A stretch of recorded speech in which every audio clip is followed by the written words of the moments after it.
আত্মসমর্পণ করে আল্লাহর কাছে 10টা পরীক্ষায় উত্তীর্ণ হয়ে মুসলিম মিল্লাতের জনক হবার মর্যাদা লাভ করেছে।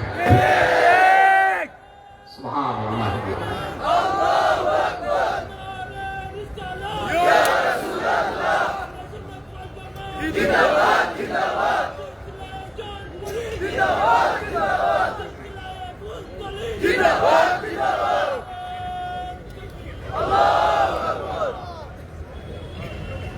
আল্লাহ তাআলা ইব্রাহিম আলাইহিস সালামের মাধ্যমে শিক্ষা দিয়েছেন ইসলাম কাকে বলে, আল্লাহর কাছে কিভাবে আত্মসমর্পণ করতে হয়। ইব্রাহিম আলাইহিস সালাম শিক্ষা দিয়েছেন। ওনার বাড়ি ছিল ইরাকের বাবেলে। কোথায় ভাই? মানচিত্রে এখন বাবেল নামে কোন জায়গা পাবেন না, ওই জায়গার বর্তমান নাম বেবিলন। ওই দেশের রাষ্ট্রপ্রধান ছিল কুখ্যাত নমরুদ। ওই দেশের সব মানুষ ছিল অংশীবাদী, মুশরিক, পৌত্তলিক। কেউ পূজা, কেউ কিছু ছিল নক্ষত্র পূজারী, কিছু ছিল চন্দ্র পূজারী, কিছু ছিল সূর্য পূজারী, কিছু ছিল অগ্নি পূজারী, বাকিরা ছিল মূর্তি পূজারী। সেই সমাজে, রাষ্ট্রে, সেই টেরিটরিতে একমাত্র তৌহিদে বিশ্বাসী ছিলেন ইব্রাহিম আলাইহিস সালাম।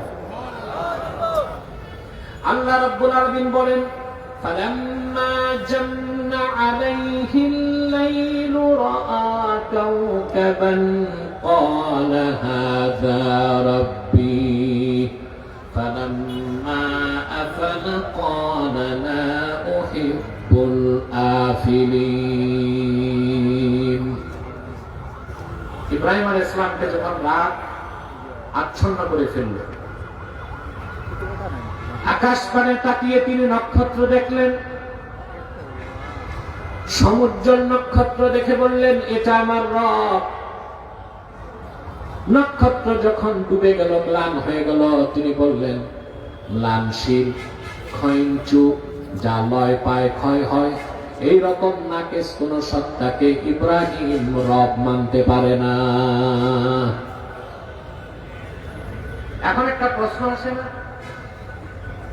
যতক্ষণ ইব্রাহিম আলাইহিস সালাম নক্ষত্রকে রব মনে করছেন, ততক্ষণ কি তার শিরক হয় নাই? কথা বলেন না। এখানেই তো আকীদা। আল্লাহর কোন একজন পয়গম্বর নবুয়তের আগে বা পরে শিরক কুফর তো দূরে থাক, কবিরা সগীরা গুনাহ করে না।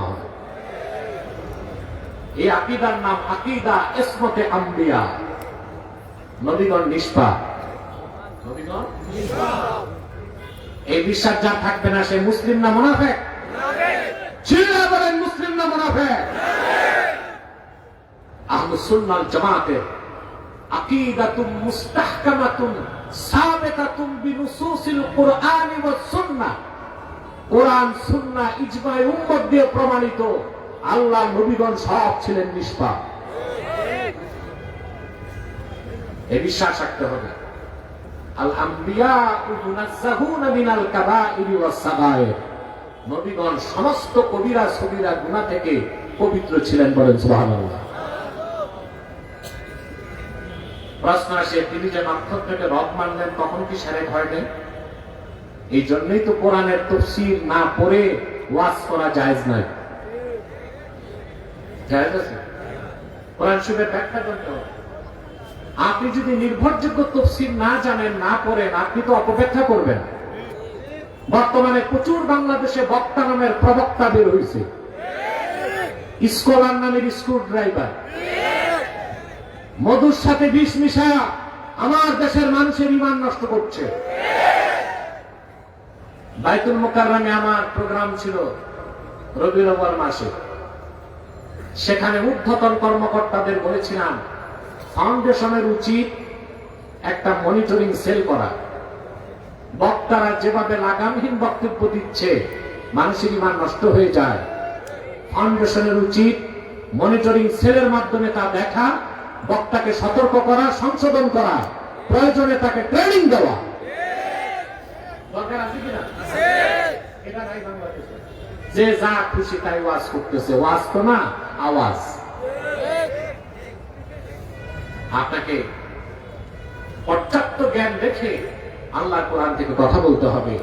মন গড়া কথা বলার কোন সুযোগ নেই।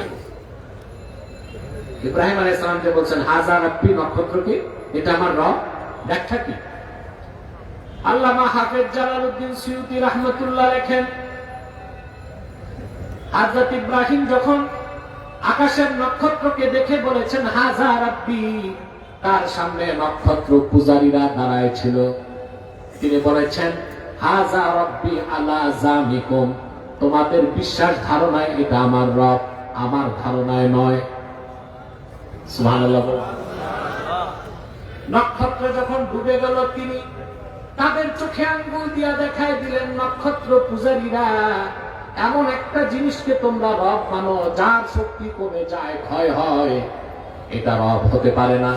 এই রকম ক্ষয়িঞ্চু লয় প্রাপ্ত যার শক্তি কমে যায়, এটারে ইব্রাহিম রব মানতে পারে না, তোমরা মানতে পারো। আল্লাহ রাব্বুল আলামিন বলেন فَلَمَّا رَأَى الْقَمَرَ بَازِغًا قَالَ هَذَا رَبِّي فَلَمَّا أَفَلَ قَالَ لَئِن لَّمْ يَهْدِنِي رَبِّي لَأَكُونَنَّ مِنَ الْقَوْمِ الضَّالِّينَ। আল্লাহ পাক বলেন ইব্রাহিম অতঃপর দেখলেন আকাশে পূর্ণিমার চাঁদ, তা দেখে বললেন এটা আমার রব। তিনি এটা ঈমান আনেন নাই। ওনার সামনে তখন ছিল চন্দ্র পূজারীরা, তাদেরকে বললেন তোমাদের ধারণা এটা আমার রব। চাঁদ যখন ডুবে গেল, ম্লান হয়ে গেল, তিনি বললেন এটাও তো রব হতে পারে না, তোমরা একটা মিথ্যা বিশ্বাসের উপর আছো। আমার রব আল্লাহ যদি আমার হেদায়েত না করতেন, আমিও তোমাদের মতো পথভ্রষ্টদের কাতারে শামিল হয়ে যেতাম।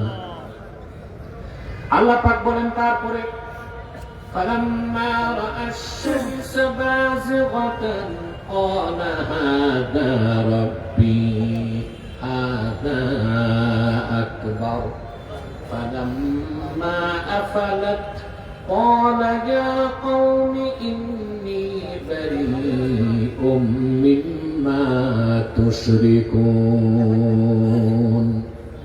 তারপর তিনি দেখলেন সূর্য, বলেন এটা আমার রব, এটা সবচেয়ে বড়। ওনার বিশ্বাস না। তখন দাঁড়ায় ছিল সূর্য পূজারীরা, যে তোমাদের ধারণা এটা আমার রব। সূর্য যখন ডুবে গেল, তিনি বললেন আমার রব যদি আমার হেদায়েত না করতেন, তাহলে আমিও পথভ্রষ্ট হতাম। তোমরা যেগুলোকে আল্লাহর সাথে শরীক করো সব শিরক থেকে আমি পবিত্র। এবার শোনো আমার রবকে। তিনি বললেন ইন্নী ওয়াজ্জাহতু ওয়াজহিয়া লিল্লাযী ফাতারাস সামাওয়াতি ওয়াল আরদা হানিফান ওয়া মা আনা মিনাল মুশরিকিন। এই নক্ষত্র রব হতে পারে না, চাঁদ রব নয়, সূর্য রব নয়। শোনো রবকে, আমি মুখাপেক্ষী হলাম সেই মহান সত্তা আল্লাহ রাব্বুল আলামিনের, যিনি চাঁদ সূর্য নক্ষত্রকে সৃষ্টি করেছেন, আকাশ ও জমিন এত দুবার মাঝে যা কিছু আছে সব কিছু সৃষ্টি করেছেন। আর আমি মুশরিক নই, আমি আল্লাহর একত্বে বিশ্বাসী মুসলমান। বলেন সুবহানাল্লাহ। প্রথম প্রকাশ হলো কি ইব্রাহিম আলাইহিস সালামের? ইসলাম না ঈমান? জোরে ঈমান। ঈমানের প্রকাশ করার সাথে সাথেই চলে আসলো আত্মসমর্পণের পরীক্ষা, যেটা ইসলাম। সুবহানাল্লাহ। আলোচনার ধারা বুঝতেছেন? কথা বলেন, ঘুমাচ্ছেন না তো? দেখবো কে কে ঘুমান, হাত উঠান।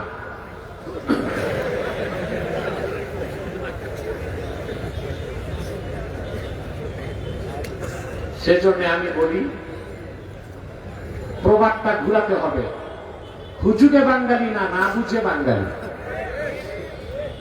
কোনটা ঠিক? হুজুগে বাঙালি না, না বুঝে বাঙালি? সম্মানিত সুধী, আল্লাহর পক্ষ থেকে পরীক্ষা চলে আসবে। সুবহানাল্লাহ। আল্লাহ পাক বলেন ওয়াইদ ক্বালা রাব্বুহু আসলিম। স্মরণ করুন মুহাম্মদ সাল্লাল্লাহু আলাইহি ওয়াসাল্লাম ইব্রাহিমকে যখন তার রব বললেন আসলিম, ইব্রাহিম তুমি আত্মসমর্পণ করো, মুসলিম হও। ইব্রাহিম আলাইহিস সালাম বললেন, ক্বালা আসলামতু লিরাব্বিল আলামিন, আমি গোটা সৃষ্টি জগতের প্রতিপালক আল্লাহ রাব্বুল আলামিনের জন্য আত্মসমর্পণ করলাম। বলেন সুবহানাল্লাহ। তিনি মুসলিম হিসেবে কতটুকু আত্মসমর্পণ করলেন? আসলো পরীক্ষা, একটা দুইটা তিনটা না 10টা পরীক্ষা। কয়টা পরীক্ষা? সেই কথাটি আল্লাহ তাআলা কোরআন কারীমে বলেন, ওয়া ইবতালা ইব্রাহিম রাব্বুহু বিকালিমাতিন ফাআতাম্মাহুন ক্বালা ইন্নী জাঈলুকা লিন-নাসি ইমামা। আল্লাহ রাব্বুল আলামিন বলেন, মুহাম্মদ সাল্লাল্লাহু আলাইহি ওয়াসাল্লাম স্মরণ করুন, যখন ইব্রাহিমের রব ইব্রাহিমের পরীক্ষা নিলেন, প্রত্যেকটি পরীক্ষায় তিনি শতভাগ সফল হলেন। আল্লাহ তখন ডাক দিয়ে বললেন, ইব্রাহিম, আমি চাই তোমাকে গোটা মানব জাতির নেতা বানাই দিতে। তিনি আমাদের পিতা, এই জন্য তিনি আমাদের নেতা। সুবহানাল্লাহ বলেন। আল্লাহ কর্তৃক স্বীকৃত জাতির পিতাকে তিনি আমাদের নেতা, তিনি আমাদের নেতা। সুবহানাল্লাহ বলেন। পরীক্ষা ইব্রাহিম আলাইহিস সালাম 10টা পরীক্ষায় উত্তীর্ণ হলেন। প্রথম পরীক্ষায় আসলো তার আল্লাহর পক্ষ থেকে নির্দেশ করা হলো, তুমি যে তাওহীদের পরিচয় পেয়েছো, আমার তাওহীদ একত্বের পরিচয় তুমি তোমার গোষ্ঠী বংশ সবার কাছে পৌঁছাও। সুবহানাল্লাহ বলেন। তিনি এসে দেখেন তার গোত্রে তার বংশে সব মূর্তি পূজারী, চন্দ্র পূজারী, নক্ষত্র পূজারী, সূর্য পূজারী, পত্তরী, আল্লাহ তাওহীদকে কেউ বিশ্বাস করে না। কথা বুঝতেছেন? তাদেরকে তিনি দলিল প্রমাণ দিলেন। প্রথমেই বললেন, তিনি তার পিতাকে ডেকে বললেন আর গোষ্ঠীকে ডেকে বললেন, তোমরা এই যে হাতে বানানো মূর্তিগুলোর ইবাদত করো, কেন করো? কি যুক্তি, কি দলিল আছে তোমাদের? তারা বলল যে আমাদের পিতা ও পূর্বপুরুষগণ করতেন, এই জন্য আমরাও করি। বলে নাউজুবিল্লাহ। অনেক বুঝাবার চেষ্টা করলেন, কিছুই বুঝলো না তারা। পরিশেষে ইব্রাহিম আলাইহিস সালাম বললেন, কি বললেন শোনেন, ওয়াতাল্লাহি লাআকিদান্না আসনামাকুম বা'দা আন তুওয়াল্লু মুদবিরিন। আল্লাহর কসম, এই মূর্তিগুলোর পূজা ছাড়বা না। তোমরা বাড়ি ফিরে গেলেই মূর্তিগুলোর ব্যাপারে আমি চূড়ান্ত সিদ্ধান্ত নিব। সুবহানাল্লাহ বলবেন। তারপর তিনি কি করলেন? সব দেশে বাড়ি, তিনি একটা কুড়াল হাতে নিয়ে মূর্তিগুলো ভাঙা শুরু করলেন। সবগুলো দেব দেবী মূর্তির নাক নকশা ভেঙ্গে মানচিত্র সমান করে দিয়েছেন। এটা আল্লাহ কোরআনে বলেছেন, فَجَعَلَهُمْ جُذَاذًا إِلَّا كَبِيرًا لَهُمْ لَعَلَّهُمْ إِلَيْهِ يَرْجِعُونَ। সবচেয়ে বড় মূর্তিটা রেখে বাকি সবগুলোকে টুকরা টুকরা করে দিলেন। বলেন সুবহানাল্লাহ। মূর্তি বানানো আর মন্দির পাহারা দেওয়া মুসলমানের কাজ? ইব্রাহিমের উত্তরসূরিদের কাজ এটা? আমরা দেখেছি গত সরস্বতী পূজায় কত পীর মৌলবী আর মোল্লা কিছু ভোট আর কিছু নোটের জন্য সমানে পূজা মণ্ডপে দৌড়াইছে, কীর্তন গাইছে।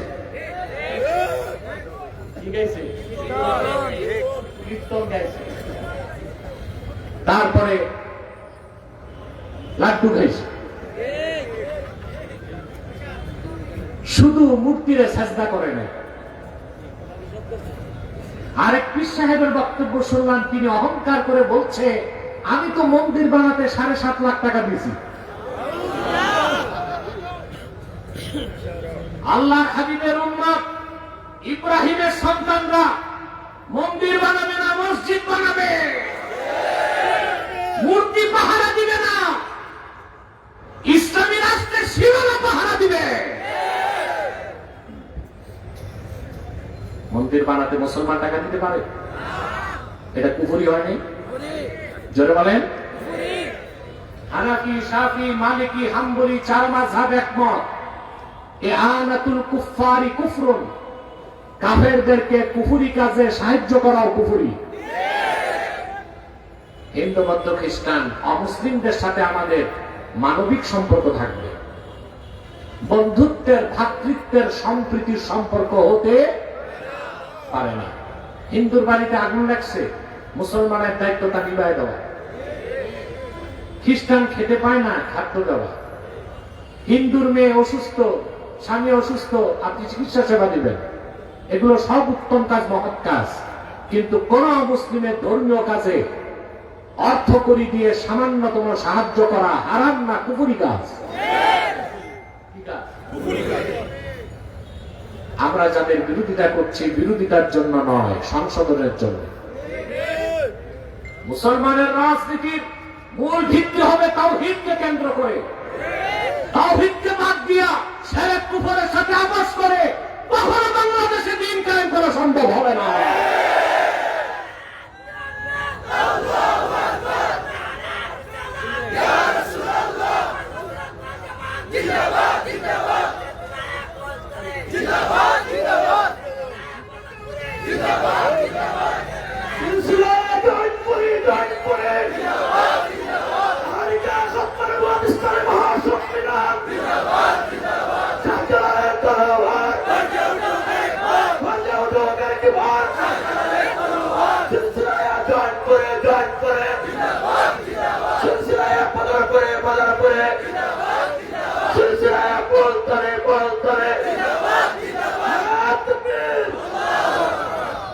প্রিয় বন্ধুগণ,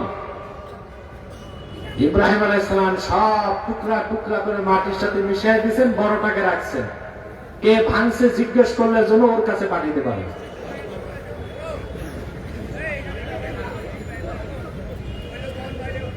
সকালবেলা সব এসে দেখে ওদের কল্পিত দেব দেবী সব কুকুত হয়ে পড়ে আছে, একটারও নাক কান দেখা যায় না। ওরা বলতে লাগলো, আমাদের খোদাগুলোর সাথে খারাপ আচরণ করলো কে? কথা বুঝতেছেন? লোকেরা তখন চিনে ফেললো লোকটাকে। ওরা বলল, ক্বালু সামি'না ফাতান ইয়াযকুরুহুম ইউকালু লাহু ইব্রাহিম। শুনছি এক যুবকের নাম, আমাদের এই খোদাগুলোকে গালিগালাজ করে, লোকেরা তার ইব্রাহিম বলে ডাকে। সুবহানাল্লাহ। যে বিপ্লব করে, বিপ্লবীর পরিচয় গোপন রাখা যায় না। এই দুনিয়ায় আল্লাহর তাওহীদের পক্ষে প্রথম বিপ্লব করেছেন ইব্রাহিম খলিলুল্লাহ। মুসলমানের বিপ্লব হবে ঈমানকে কেন্দ্র করে। আপনারা গত 24-এর 5 আগস্ট বিপ্লব একটা করছেন না? ধরে রাখতে পারছেন? কথা বলেন। এই বিপ্লব কোন আদর্শের উপর গড়ে উঠে নাই, এই জন্য বিপ্লবকে ধরে রাখা সম্ভব। এটা বিপ্লবটা একটা অভ্যুত্থান। রাষ্ট্রবিজ্ঞানের ভাষায় বিপ্লব কোনটা, অভ্যুত্থান কোনটা তা বুঝতে হবে। একটি রাষ্ট্রে আন্দোলনের মাধ্যমে সরকার সরিয়ে আরেক সরকার বসানো, এটা অভ্যুত্থান। আর একটি রাষ্ট্রে সরকার বিতাড়িত করে সিস্টেম পাল্টায় দেওয়া, ওইটা বিপ্লব। সিস্টেম পাল্টাইছে? আগে দুর্নীতি ছিল, এখন আছে। আগে খুন ছিল, এখন আছে। আগে সহিংসতা ছিল, এখন আছে। আমি দুঃখ ভারাক্রান্ত হৃদয়ে এই হাজার হাজার জনতার পক্ষ থেকে নিন্দা জ্ঞাপন করছি এনসিপির নেতা, আমাদের স্নেহের ছোট ভাই ওসমান শরীফ হাদিকে প্রকাশ্যে গুলি করা হয়েছে। আমি তার নিন্দা জানাই। এই ন্যাক্কারজনক কাজ প্রকাশ্যে দিবালোকে কে করেছে? ইউনূস সরকারকে তদন্ত করে তা বের করতে হবে, বিচারের আওতায় আনতে হবে।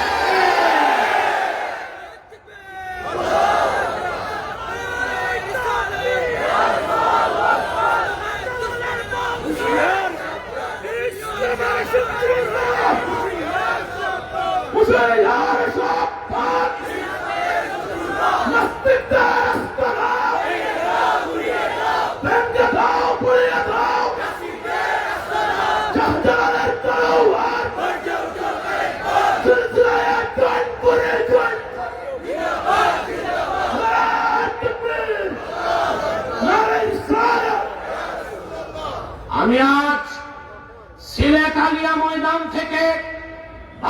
বাংলাদেশের মূল ধারার রাজনীতিবিদ নেতাদেরকে বলছি, কি বিএনপি, কি জামাত, কি এনসিপি, আগে বাংলাদেশ রক্ষা করুন।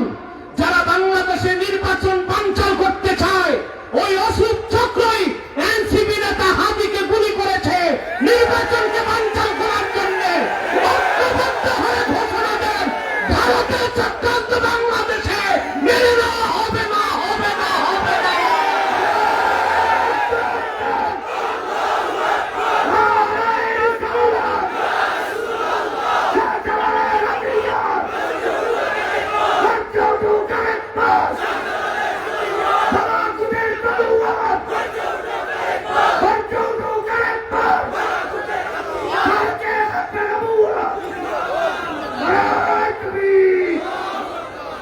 প্রিয় সুধী,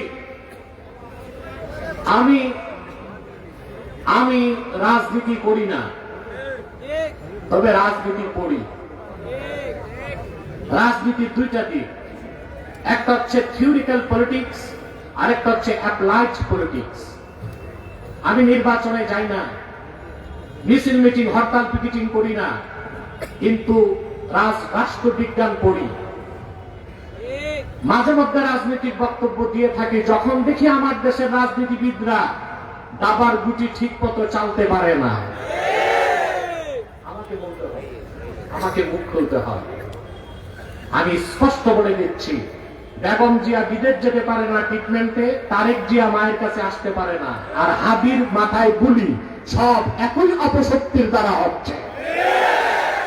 এটা বুঝতে হবে। এটা না বুঝলে আপনি রাজনীতি করতে পারবেন না বাংলাদেশে। প্রিয় বন্ধুগণ, বিপ্লবী তার পরিচয় গোপন করতে পারে? সবাই বুঝে ফেলছে কাজটা কে করছে। নাম কি তার? ইব্রাহিম আলাইহিস সালাম। সুবহানাল্লাহ। সবাই হযরত ইব্রাহিমকে জিজ্ঞেস করলেন, ওহি ইব্রাহিম, আমাদের এই দেব দেবী খোদাগুলোর সঙ্গে এইরকম অপমানজনক আচরণ তুমি করছো নাকি? হযরত ইব্রাহিম বললেন, এখানে সবচেয়ে বড় যে আছে তাদের মধ্যে সেই করেছে, প্রয়োজনে তাদের সাথে কথা বলে দেখো। ওরা বলল, এরা তো কথা বলে না। ইব্রাহিম নবী বললেন, যারা কথা বলতে পারে না তারা আবার খোদা হয় কেমন করে?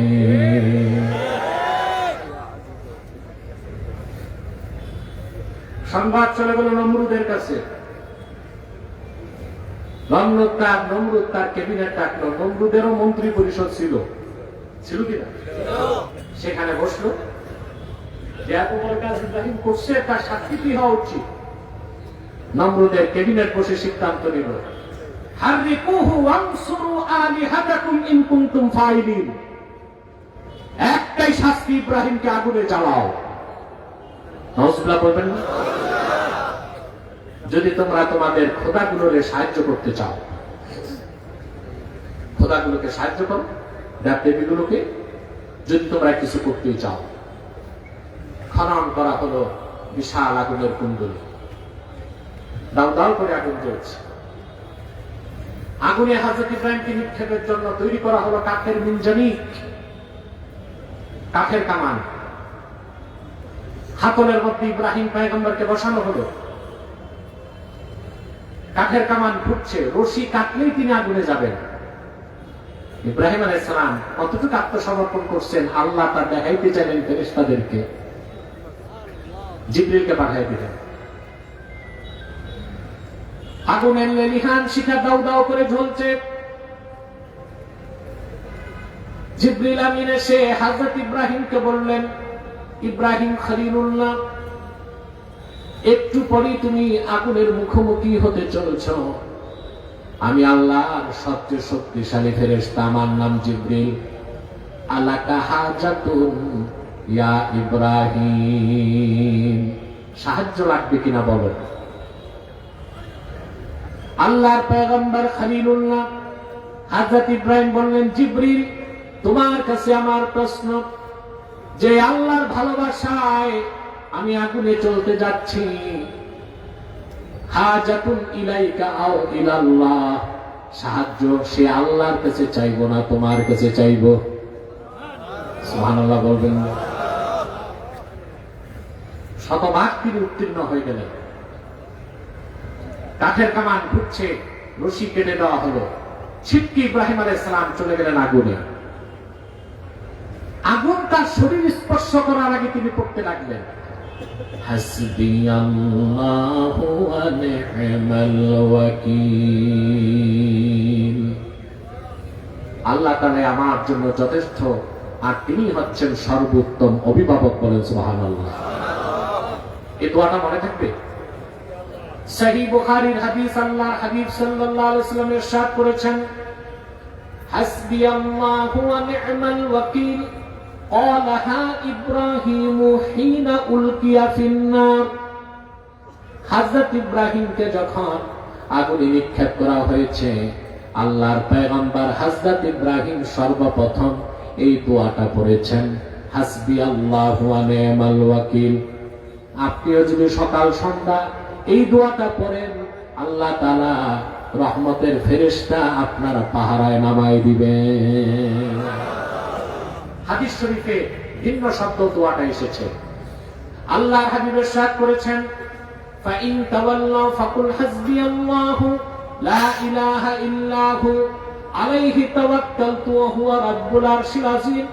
সকালে যদি কেউ 7 বার পড়ে, বিকালে যদি 7 বার পড়ে, 24 ঘন্টার জন্য সে নিরাপত্তা লাভ করবে। যদি আপনারাও সকালে আর সন্ধ্যায় 7 বার করে পড়তে পারেন, 24 ঘন্টার জন্য আল্লাহ তাআলা নিরাপত্তার চাদরে আপনাকে লেমিনেটেড করে দিবেন। আগুন, পানি, বৃষ্টি, বাদল, ঝড়, তুফান, জাদুটোনা, বুলেট বোমা কিছুই আপনার গায়ে আসতে পারবে না। আমার সাথে হাসবিয়াল্লাহু লা ইলাহা ইল্লা হুয়া আলাইহি তাওয়াক্কালতু ওয়া হুয়া রাব্বুল আরশিল আযীম। সকালে 7 বার ফজরের পর, সন্ধ্যায় 7 বার মাগরিবের পর। মনে থাকবে? ফজর নামাজ বাদ দিয়া না নামাজের পর? মাগরিব বাদ দিয়া না নামাজের পর? তারপর আপনি দোয়াটা পড়বেন। মনে থাকবে ইনশাআল্লাহ। চলে গেলেন তিনি আগুনে। ঘটনা বলা আমার উদ্দেশ্য না, বিষয়টা বোঝানোর উদ্দেশ্য। 3 দিন 7 দিন, ইমাম তাবারী লিখছেন 40 দিন পর, নির্ভরযোগ্য মতে 3 বা 7 দিন পর তিনি বেরিয়ে আসলেন। ওনার গায়ের একটা পশমও জ্বলল না। আল্লামা ইবনু কাসির রাহমাতুল্লাহি আলাইহি কাসাসুল কোরআনের মধ্যে নকল করেন, নমরুদ যাকে বাবা বলতেন, কারো কারো মতে হযরত ইব্রাহিম যারে বাবা বলতেন, কারো কারো মতে হযরত ইব্রাহিমের চাচাকে তিনি আব্বা বলতেন। সে নমরুদের প্রাসাদের ছাদে উঠে আগুনের কুণ্ডলের দিকে তাকায় আছে হযরত ইব্রাহিমের পরিণতি দেখতে। সে তাকায় দেখল আগুনের লেলিহান শিখা, আগুনের কুণ্ডলীর মধ্যে আল্লাহ তাআলা ইব্রাহিমের জন্য সবুজ বাগান বানায় দিয়েছেন। সেখানে তিনি আনন্দে হেঁটে বেড়াচ্ছেন। আফসোস করে তখন আজার বলল, নি'মার রাব্বু রাব্বুকা ইয়া ইব্রাহিম। সত্যি ইব্রাহিম, তোমার রব যিনি, তিনি মহাসত্য রব, তিনি ছাড়া আর কোন রব নাই। তিনি কত উত্তম রব। আমরা তোমারে আগুনে দিলাম, সেই আগুনকে তোমার জন্য গুলিস্তান বানাই দিয়েছেন, তিনি বাগান বানাই দিয়েছেন। সুবহানাল্লাহ। বেরিয়ে আসলেন তিনি অসংখ্য লোক ঈমানের মুসলমান হয়ে গেছে। সুবহানাল্লাহ বলবেন না? ওনার আপন ভাতিজা লূত আলাইহিস সালাম, তিনিও ঈমান আনলেন। আল্লাহ পরবর্তীতে লূতকে নবী বানাই দিলেন। আল্লাহ নির্দেশ করলেন, ইব্রাহিম, এবার নমরুদ ও তার লোকজনের উপর আযাব আসবে, তুমি দেশ ছাড়ো। তিনি তার পরিবার পরিজন ও মুমিনদেরকে নিয়ে বাবেল ছেড়ে মিশর হয়ে কেনআন, ফিলিস্তিন এলাকায় চলে গেলেন। আল্লাহর পক্ষ থেকে নির্দেশ আসলো, ইব্রাহিম, তোমার স্ত্রী হাজেরা আর তোমার বড় সন্তান ইসমাইলকে মক্কায় রেখে আসো। কোথায়? মক্কার নাম তখন ছিল বাক্কা। কি ছিল? বাক্কা। কোরআনে মক্কার নাম বাক্কা আসছে। বাক্কা মানে বাক্কাইয়া বুক্কু, তা বুক্কু মানে যে চূর্ণ করে। কি বলে? মুফাসসিরগণ লেখেন সুন্নিয়াতিল মাক্কাতু বাক্কা লিআন্নাহা তাবুক্কু আ'নাকাল জাবাবিরা। মক্কাকে বাক্কা বলা হয় এই জন্য, দুনিয়ার সৃষ্টি লগ্ন থেকে আজ পর্যন্ত যারাই মক্কার দিকে আগাইছে অত্যাচার করতে, মক্কা তাদের গর্দানকে চূর্ণ করে দিয়েছে। বলেন সুবহানাল্লাহ। এই জন্য মক্কা কি বলা হয়? বাক্কা। বাক্কা। পরবর্তীতে আল্লাহ বাক্কার নাম রেখে দিলেন মক্কা। বলেন সুবহানাল্লাহ। তিনি বাক্কায় গেলেন, মক্কায় গেলেন, আল্লাহর হুকুমের সামনে মস্তক নত করে মেনে নিলেন। এটাই তো ইসলাম। প্রশ্ন করা কথা বলেন, প্রশ্ন করা কিন্তু জানা যায় না। আল্লাহর হুকুম হয়েছে, হুকুম পালন করতে হবে, এটাই ইসলাম। সুবহানাল্লাহ বলেন। তিনি চলে গেলেন বাক্কায়, স্ত্রীকে রাখলেন সঙ্গে, স্ত্রীর কোলে দিলেন ইসমাইলকে। শুকনা কিছু খেজুর আর চামড়ার মশকে পানি দিয়ে তিনি ফিরে যাচ্ছেন কথাবার্তা না বলে। সহিহ বুখারীতে এসেছে ফানাদাতহু উম্মু ইসমাইল। ইসমাইলের মা তখন ইব্রাহিমকে ডাক দিলেন। ইসমাইলের মায়ের নাম কি ছিল? জোরে বলতে হবে। হাজের বা হাজেরা। হাজের বা হাজেরা। ইব্রাহিম আলাইহিস সালামের কয়জন স্ত্রী ছিল? জোরে বলেন না, 3 জন। সাররা, হাজেরা, তৃতীয় স্ত্রীর নামটা আমরা জানি না, তার নাম ছিল কোতায়রা। কোতায়রা এই ছিল না স্ত্রী। হযরত ইসমাইলের মার নাম ছিল হাজেরা। কিন্তু বুখারী শরীফে এসেছে রাসূলুল্লাহ সাল্লাল্লাহু আলাইহি ওয়াসাল্লাম বলেছেন ফানাদাতহু উম্মু ইসমাইল। ইসমাইলের মা ইব্রাহিমকে ডাক দিলেন। এটা কেন? হাজেরা নামটা আসতে পারতো না? কথা বলে। কোরআন হাদিসের তাকাজা হচ্ছে মহিলাদের নাম যথাসম্ভব গোপন রাখা। মহিলাদের নাম গোপন রাখা। সেজন্য ফেরাউনের নাম কোরআনে আসছে, তার স্ত্রী আসিয়া, মোমেনা, আবেদা, জাহেদা, তার নাম। আল্লাহ চান মহিলাদের নাম কি থাক? কথা বলে গোপন থাক। যেখানে মহিলাদের নামটাও গোপন থাকার বিষয়, সেখানে আমরা বাংলাদেশের সমানে মহিলাদেরকে নির্বাচনে নামায় দিচ্ছি। কথা বলেন। আল্লাহ তার হাবিব মুহাম্মদ সাল্লাল্লাহু আলাইহি সাল্লামের ঈমানদার উম্মতের কাজ মহিলাদের নাম কি করা? তো নাম যদি গোপন থাকে চেহারা দেখাবে নাকি? এটা হয়? আপনারা তো মহিলাদেরকে নির্বাচনে নামাই দিয়েছেন। চেয়ারম্যান ইলেকশন, মেম্বার ইলেকশন, বিভিন্ন জায়গায় মহিলারা দাঁড়াচ্ছে, বিশাল পোস্টারে কুমড়ার মতো সাইজের ছবি দিয়ে রাখছে, কুতকুতি বেগমকে ঠেলাগাড়ি মার্কায় ভোট দিন। এগুলো দেখতেছেন আপনারা? কথা বলে না। এটা কি মহিলাদের কাজ? তারপরে বাংলাদেশের নাস্তিকরা বলে এম্পাওয়ারমেন্ট অফ ওমেন, মহিলাদের ক্ষমতা আরো বাড়াইতে হবে। কত ক্ষমতা বাড়াইবা? দেশ স্বাধীনের পর 30 বছরই দেশ ছিল মহিলাদের হাতে। সব জায়গায় মহিলাদেরকে বসাতে বসাতে বাকি আছে শুধু বাইতুল মুকাররমের ক্ষতি। এই একটা পদে মহিলাদের কোনো সুযোগ করতে তারা পারতেছে না। এত মহিলাদের ক্ষমতায়ন, নারীর স্বাধীনতা, নারীর অধিকার নিয়ে তোমরা সোচ্চার, এগুলো শিখছো তো আমেরিকার কাছ থেকে। কিন্তু একবার লক্ষ্য করো নাই, আমেরিকায় 250 বছর প্রায় পার হলো গণতন্ত্রের। বর্তমান প্রেসিডেন্ট 47তম। 250 বছরে কোন একজন মহিলাকে তারা প্রেসিডেন্ট বানায় না। আর তারাই কিনা ডলার দেয় বাংলাদেশে মহিলাদের অধিকার প্রতিষ্ঠার জন্য। মা বোনদেরকে নির্বাচনে দিবেন? কথা বলেন। একটা কথা আছে না, আপনারা বোধহয় পড়ছেন এটা এই স্কুলে, বনেরা বনে সুন্দর, শিশুরা মাতৃক্রোড়ে। আমি বলি এটার একটু লম্বা করা দরকার। বনেরা বনে, বন্যরা বনে সুন্দর, শিশুরা মাতৃক্রোড়ে, সতীসাধ্বী নারীরা স্বামীর গৃহে।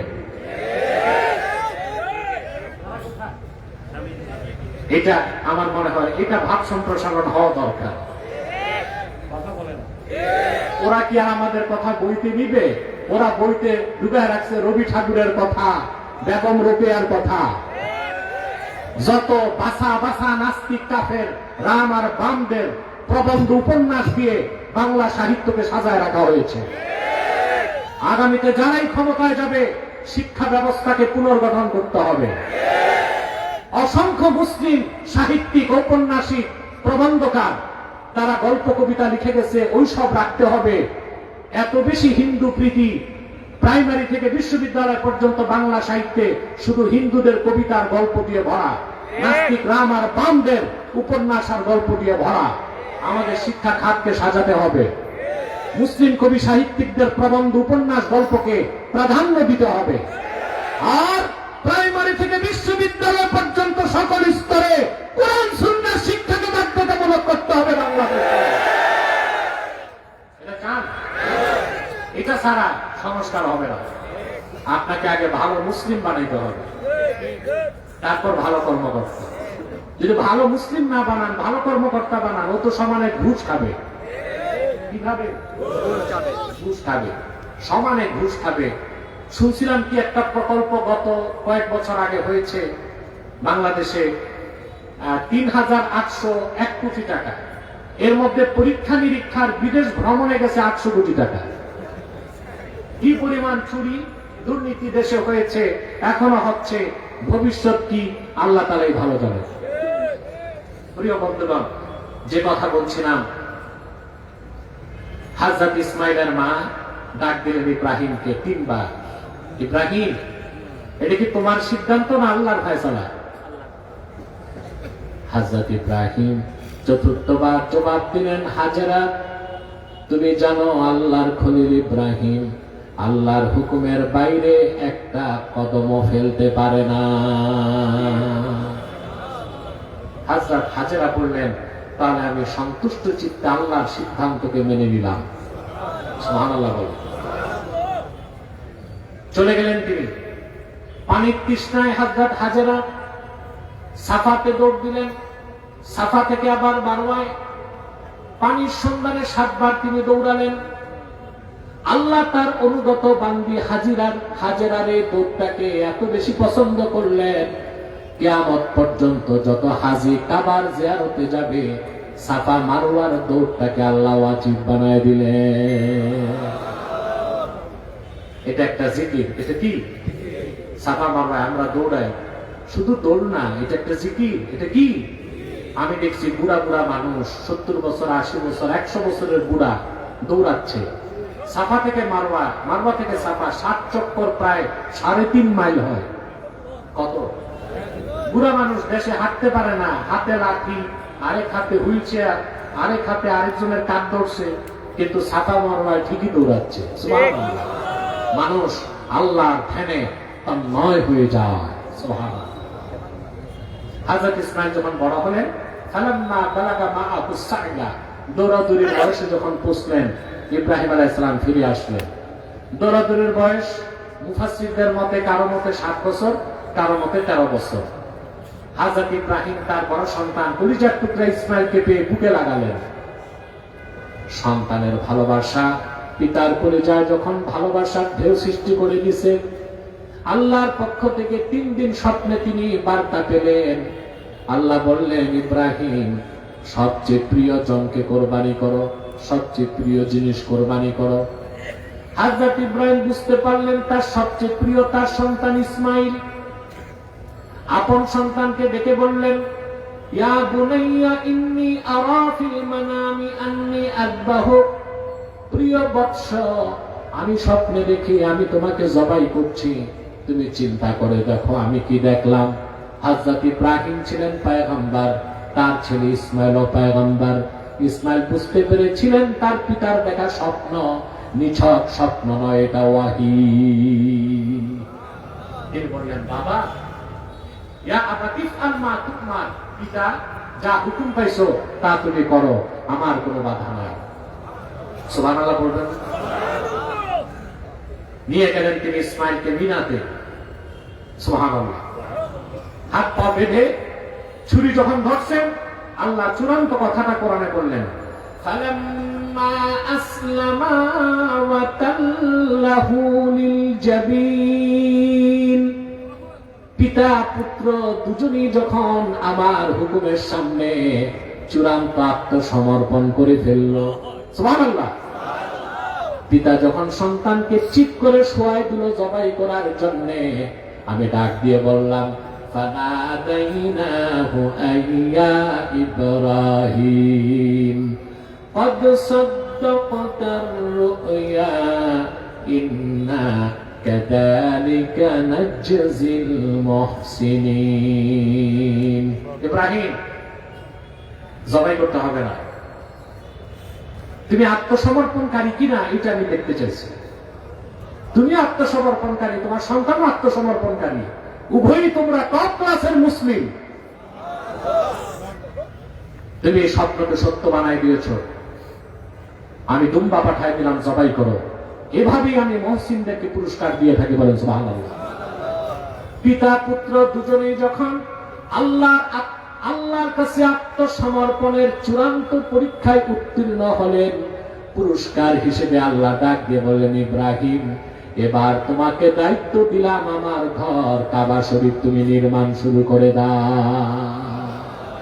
পিতা পুত্র মিলে কাবা ঘর নির্মাণ করলেন।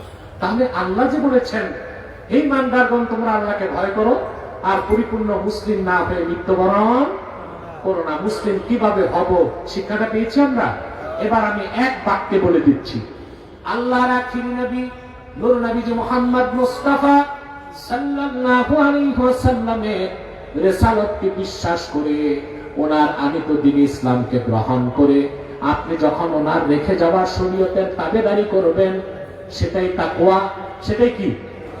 হুকুমগুলো মানবেন, নিষেধগুলো ছাড়বেন, সেটাই ইসলাম। আপনি পরিপূর্ণ মুসলিম হয়ে যাবেন।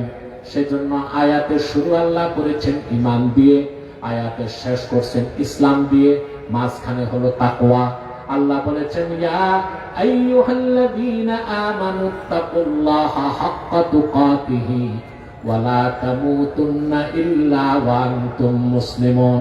ঈমানদারগণ, উম্মতে মুহাম্মাদী, তোমরা আল্লাহকে যথার্থ ভয় করো, এর নাম তাকওয়া। ঈমান আনার পরে তাকওয়া ভিত্তিক জীবন যাপনের মাধ্যমে পরিপূর্ণ মুসলিম হওয়া যাবে।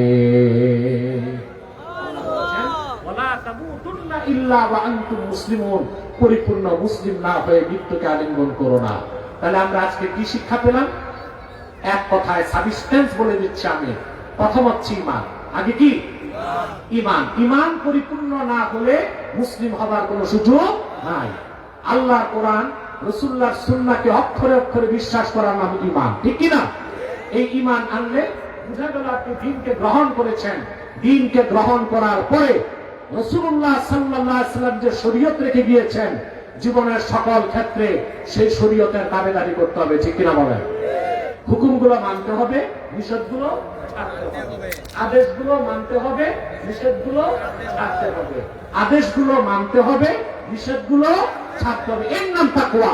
এই ঈমান আনার পরে তাকওয়া ভিত্তিক জীবন যাপনের মাধ্যমে আপনি নির্ভেজাল খাঁটি 100% মুসলিম হতে পারেন। সেজন্য আল্লাহ বলেছেন, ঈমানদারগণ আল্লাহকে যথাযথ ভয় করো আর পরিপূর্ণ মুসলিম না হয়ে মৃত্যুকে আলিঙ্গন করো না। কথাগুলো শুনলাম, মানলাম। মুসলিম কারা হতে পারে পরিচয় পেলাম, কথা বলে না। তা আমাদের দেশে আমরা যখন সাদাকাল্লাহুল আযীম ওয়া সাদাকা রাসূলুহুন নবিয়ুল কারীম ওয়া নাহনু আলা যালিকা মিনাশ শাহিদিন ওয়াশ শাকিরিন আলহামদুলিল্লাহি রাব্বিল আলামিন। আমি বিদায় লগ্নে কিছু কথা বলে দিচ্ছি। আমাদের দেশে যখন বলা হয় কাফেরকে, যখন আমরা কাফের বলি, তো একদল কাফেরের দালাল আছে, বলে কে মুসলিম কে অমুসলিম আপনি বলার কে? কে মুসলিম কে অমুসলিম সংজ্ঞাটা আমাদের জানা আছে, ঠিক না? সংজ্ঞাটা আমাদের জানা আছে। এখন কেউ যদি বাংলাদেশের স্বাধীনতা অস্বীকার করে, তাকে কি বলা হবে? রাষ্ট্রদ্রোহী। সংবিধান মোতাবেকই তো সে রাষ্ট্রদ্রোহী। এখন তাকে যদি ফাঁসি দিতে যায়, সে যদি জজকে বলে কে রাষ্ট্রদ্রোহী কে রাষ্ট্রদ্রোহী না আপনি বলার কে? সংবিধানে রাষ্ট্রদ্রোহী আমার নাম কি লেখা আছে? চলবে? রাষ্ট্রদ্রোহী তার সংজ্ঞায় যে সংজ্ঞায়িত হবে, সে রাষ্ট্রদ্রোহী। তোমরা উঠছো কেন? ওয়াজ হয়ে গেছে মানে চলে যাবা, মুনাজাত লাগবে না তোমাদের। আমি কিছু জরুরি কথা বলছি, তারপর আমরা মুনাজাতের দিকে অগ্রসর হব। এ হাজার হাজার মানুষের মাথা ডিঙ্গিয়ে যাওয়াটাও একটা বেয়াদবি। অতএব কে মুসলিম কে অমুসলিম, কোরআন হাদিসে সংজ্ঞা দেওয়া আছে কে মুসলিম কে অমুসলিম, কে মুমিন কে কাফের। যেই যুগেই যে আসুক, ইসলাম মুসলিমের সংজ্ঞায় যে সংজ্ঞায়িত হবে সে মুসলিম। কথা বলেন। অমুসলিমের সংজ্ঞায় যে সংজ্ঞায়িত হবে অমুসলিম, মুমিনের সংজ্ঞায় যে সংজ্ঞায়িত হবে মুমিন, কাফেরের সংজ্ঞায় যে সংজ্ঞায়িত হবে সে কি কাফের। এটা বলার অধিকার মুসলমানের চেয়ে বেশি আর কেউ রাখে না। আপনারা এই বিশাল জনতা এসেছেন তাহরিকে খাতমে নবুয়ত বাংলাদেশের আহ্বানে। আপনারা অবগত আছেন খাতমে নবুয়তের আন্দোলন সবচেয়ে বড় আন্দোলন, খাতমে নবুয়তের জিহাদ সবচেয়ে বড় জিহাদ, ঠিক না? খাতমে নবুয়তের আন্দোলন শুরু করছেন কি দুনিয়ায় বলতে পারেন? আবু বকর সিদ্দিক রাদিয়াল্লাহু তাআলা আনহু। এটা জানেন আপনারা? আবু বকর সিদ্দিকের জামানায় ইয়ামানের ইয়ামামায় এক শয়তান নিজের নবী দাবি করছে। জাহান্নামের কুকুরটার নাম ছিল মুসাইলামাতুল কাজ্জাব। সিদ্দিকে আকবর তার বিরুদ্ধে 30,000 সেনাবাহিনী পাঠালেন। কত? 30,000। আপনারা জানেন রাসূলুল্লাহ সাল্লাল্লাহু আলাইহি ওয়াসাল্লামের নূরের জামানায় 10 বছরের জিহাদে মানুষ নিহত হয়েছিল মাত্র 1018 জন। কত?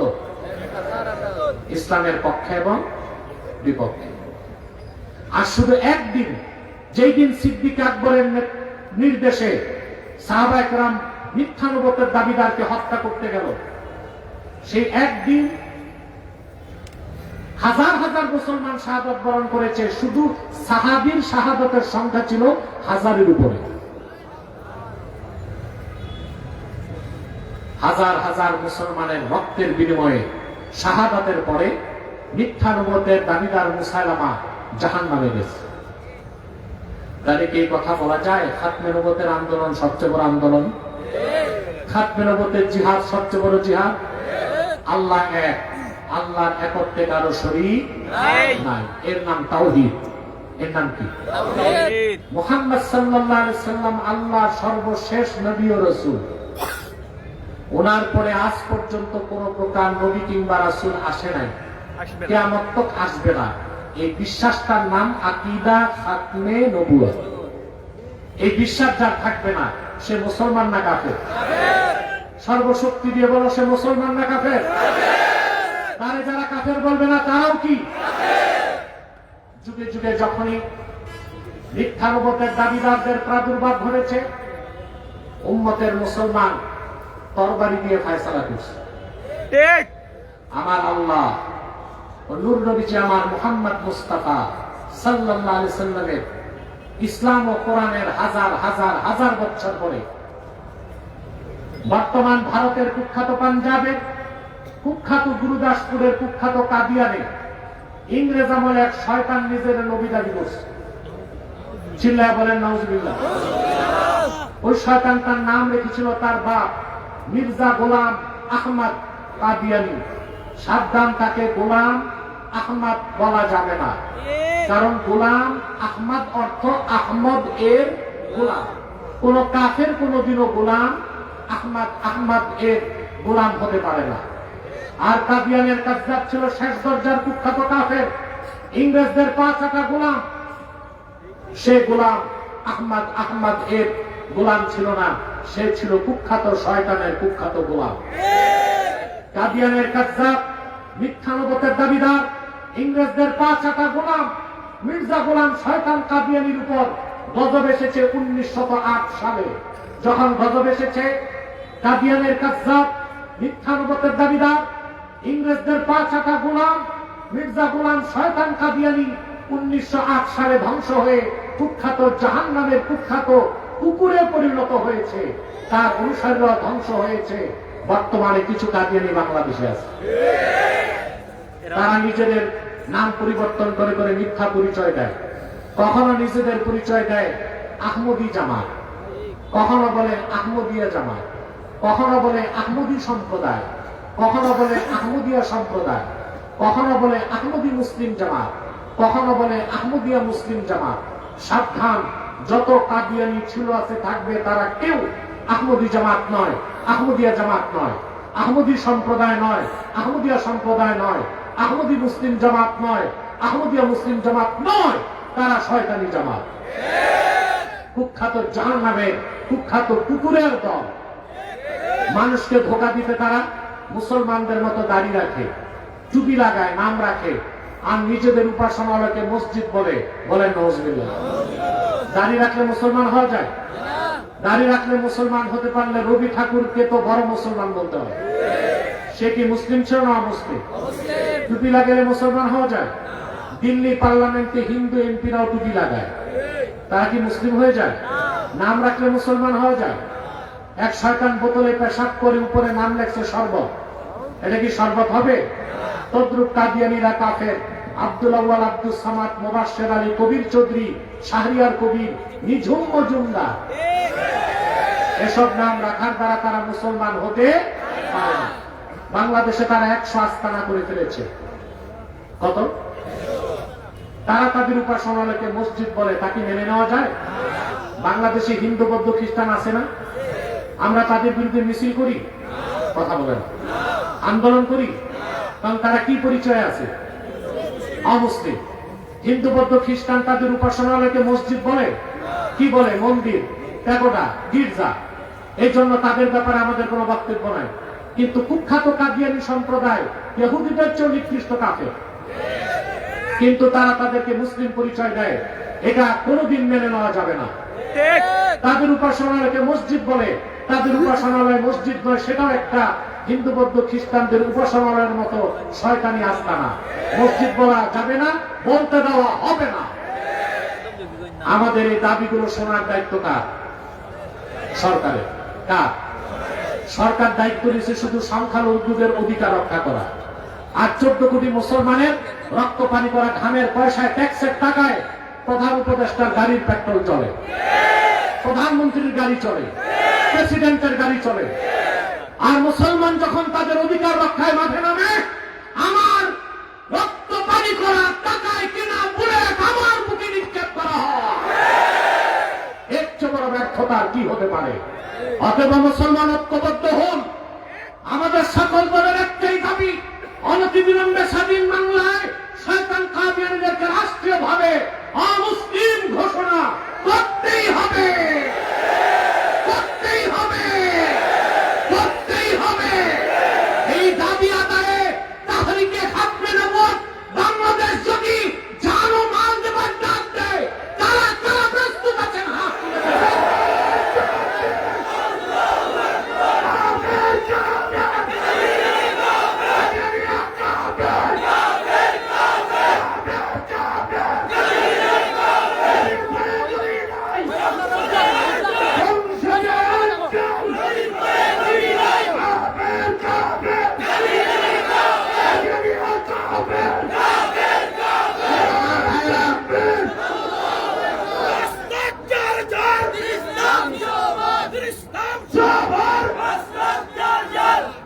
আমার ভাইরা, আপনাদের সতর্ক করে দিচ্ছি, কুখ্যাত কাদিয়ানী সম্প্রদায় সিলেট শহরে সোভানীঘাট এলাকায় একটা আস্তানা করার চেষ্টা করছে। এখানে এমএ মালিক সাহেব আছেন, অন্যান্য নেতৃবৃন্দ আছেন, এমদাদ চৌধুরী সাহেব এসেছেন। আপনারা মুসলিম হিসেবে আপনাদের অনেক দায়িত্ব, কর্তব্য। সকল দলের মুসলমানকে বলছি, শাহজালালের ঘাঁটি সিলেটের মাটিতে কুখ্যাত কাফের কাদিয়ানীদের কোন আস্তানা রাখা যাবে না, কোন কার্যক্রম চলতে দেওয়া হবে না।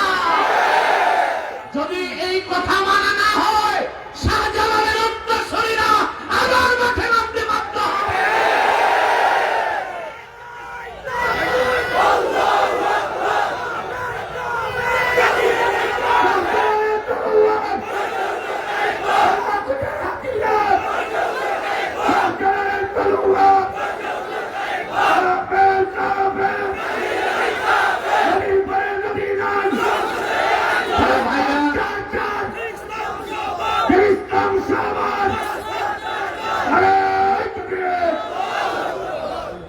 আমার ভাইরা,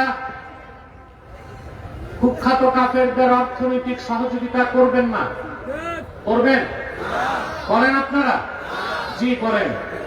প্রাণ কোম্পানির যত জিনিস তাদের, সেজান কোম্পানির জুস তাদের, আর এফএল এর পণ্যগুলো তাদের, আর কুখ্যাত প্রথম আলো নামের প্রথম অন্ধকার পত্রিকা তাদের,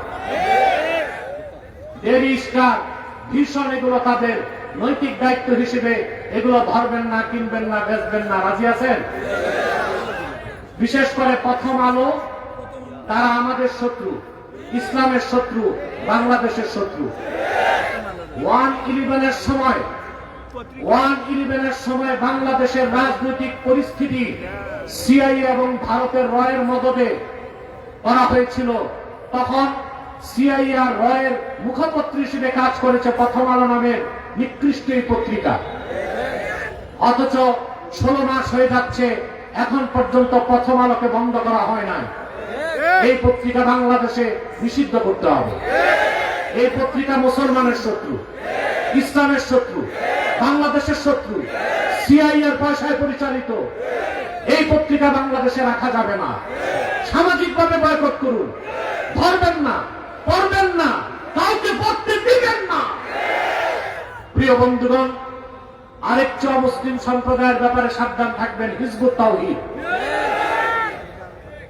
মারাত্মক, যুবকদেরকে নষ্ট করছে হানি ট্র্যাপের মাধ্যমে। ওরা প্রচার করে ছেলে মেয়ে রাজি, ক্যা করেগা কাজী। অর্থাৎ ছেলে মেয়ে যদি রাজি থাকে, বিয়ে ছাড়াও physical relation, free mixing, live together হতে পারে। ওরা বলে নামাজ হচ্ছে ট্রেনিং, উজু থাকলেও হবে, উজু ছাড়াও হবে। ওরা প্রচার করে দজ্জাল বলতে কিছু নাই। আমরা জানি দজ্জাল হত্যা করতে কে নামবে? ঈসা ইবনে মারিয়াম।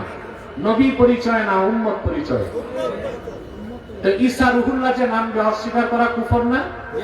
এটা তো বলতে পারে না। তো বলে ঈসাই তো না, এই দজ্জালই তো নাই, তার মানে ঈসা নামার দরকার কি? ইসলামের পরিভাষা তারা বদলাতে চায়। তারা বলে ইসলাম বলে না, বলে ইসলাম। ইমাম বলে না, বলে এমাম। কিতাব বলে না, বলে কেতাব। এটা একটা মুসলিম গোষ্ঠী, মুসলিম পরিচয় দিয়ে মানুষকে ধোঁকা দিচ্ছে। এদের ব্যাপারে সাবধান থাকবে। আরেকটা মুসলিম সম্প্রদায়, এটা হচ্ছে সোলো পয়জনের মতো আমাদের দেশে খ্রিস্টান ধর্ম প্রচার করছে। এটা হচ্ছে খ্রিস্টান মিশনারিদের পরিচালিত তথাকথিত ঈসাই জামাত। 1978 সালে বাংলাদেশে তারা ঢুকছে। এই পর্যন্ত 2.5 লক্ষ মুসলিম পরিবারকে খ্রিস্টান বানিয়েছে। তারা নিজেদেরকে মুসলিম বলে, ধর্মে বলে আমরাও মুসলমান, তবে ঈসার উম্মত মুসলমান। ঈসার উম্মত মুসলমান না খ্রিস্টান? সেজন্য আপনাদের আশেপাশেই তারা আছে, আপনি চিনতেছেন না, কারণ তারাও নিজেদের নাম মুসলমানের মধ্যে রাখে। আর নিজেদেরকে তারা মুসলিম বলে আমরা ঈসাই মুসলিম। তার মানে তারা ঈসার উম্মত মুসলমান। ঈসার উম্মত মুসলমান না খ্রিস্টান? তাদের মাস্টার প্ল্যান হচ্ছে বাংলাদেশের একটা টেরিটরিকে, ভূখণ্ডকে আলাদা করে একটা খ্রিস্টান রাষ্ট্র বানাবে। হতে দিবেন? কথা বলে না। ঐক্যবদ্ধ হতে হবে না? ওই রকম পরিস্থিতি দেশে সৃষ্টি করতে চাচ্ছে পশ্চিমারা। আমি স্পষ্ট বলে দিচ্ছি, ওর পশ্চিমারা চাচ্ছে না বাংলাদেশে নির্বাচন হোক। আমি তো মনে করি এক হাদিকে হত্যার চেষ্টা হয় নাই, আরো অসংখ্য রাজনীতিবিদকে হত্যার চেষ্টা হতে পারে। তারপরে ইসি মহোদয় আপনাদের, উনি বলবে এই পরিস্থিতিতে নির্বাচন সম্ভব না। তারপরে গেল নির্বাচন, গেল কি নির্বাচন গেল, আসবে সামরিক শাসন, চলবে বছরের পর বছর, তারপর হবে সিভিল ওয়ার। তারপর আমেরিকা এসে ভালো মতো বসবে, যেভাবে অত্যাচার করেছে আফগানে, লিবিয়াতে, সিরিয়াতে। বাংলাদেশের খনিজ সম্পদ লুটপাট করে নিয়ে যাবে, বাংলাদেশকে ভাগ করে খ্রিস্টানদের হাতে একটা রাষ্ট্র তুলে দিবে। হতে দেওয়া হবে না। যে দেশের মুসলমান 47-এ রক্ত দিয়েছে, 52 সালে রক্ত দিয়েছে, 71-এ রক্ত দিয়েছে, শাপলা চত্বরে রক্ত দিয়েছে, 5ই আগস্ট রক্ত দিয়েছে, ইসলামের স্বার্থে দেশের স্বাধীনতা রক্ষায় আরেকবার রক্ত দিতে মাঠে নামতে তারা প্রস্তুত আছে।